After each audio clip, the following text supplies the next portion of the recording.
আমাদের গর্বের বিষয়। একটা সময় ছিল ভারতীয় ফুটবল টিমে 11 জন 12 জন ইন্ডিয়ান প্লেয়ার, ইন্ডিয়ান টিমে বাঙালি ফুটবলার থাকতো। আর এখন এগিয়ে বাংলা বললেও ভারতীয় ফুটবল টিমে 1 থেকে 2 জন বাঙালিকে খুঁজে পাওয়া যায় না। সেই সময় ভারতের সব থেকে বড় ফুটবল টুর্নামেন্ট, বাংলামি টুর্নামেন্ট ISL কে দাপিয়ে বাড়ালো প্রতীক মন্ডলকে আপনাদের হাতে তুলে দিয়েছি।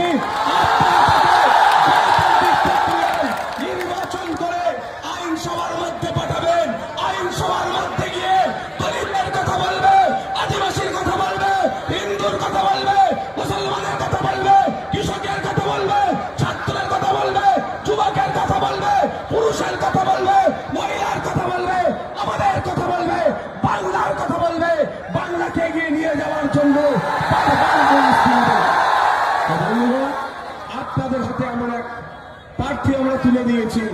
শুধু সময়ের অপেক্ষা, সময়ের অপেক্ষা। নির্বাচন সুষ্ঠুভাবে করাবো। এটা 2021 নয়, এটা 2024-26।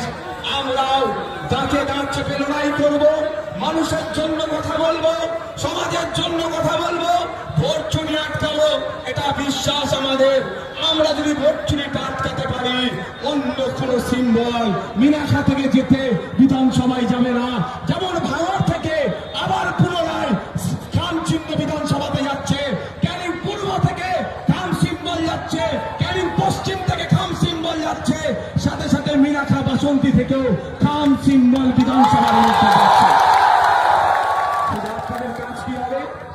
আপনাদের কাজ এতটুকুই থাকবে, মাথা ঠান্ডা রাখা, কোন ভুল কাজে জড়িয়ে না পড়া এবং কোন অপশক্তির কাছে তাদের চক্রান্তের শিকার না হওয়া। বন্ধুগণ, বলার বক্তব্য আছে, ছিল, থাকবে, কিন্তু আপনাদের এতটুকু কথা বলতে পারি। আমার 5 বছর বিধায়ক হয়েছে আমি। আপনারা একটু আগে গেলেই ভাঙড় বিধানসভা পড়বে, একবার সেখানে কানটা পেতে দেখুন।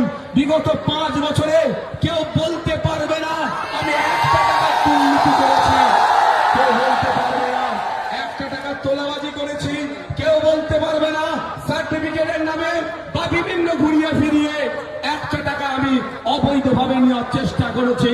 আমি বরঞ্চ 5 বছরে ভাঙড় নয় রাজ্যে দৃষ্টান্ত তৈরি করেছি, যে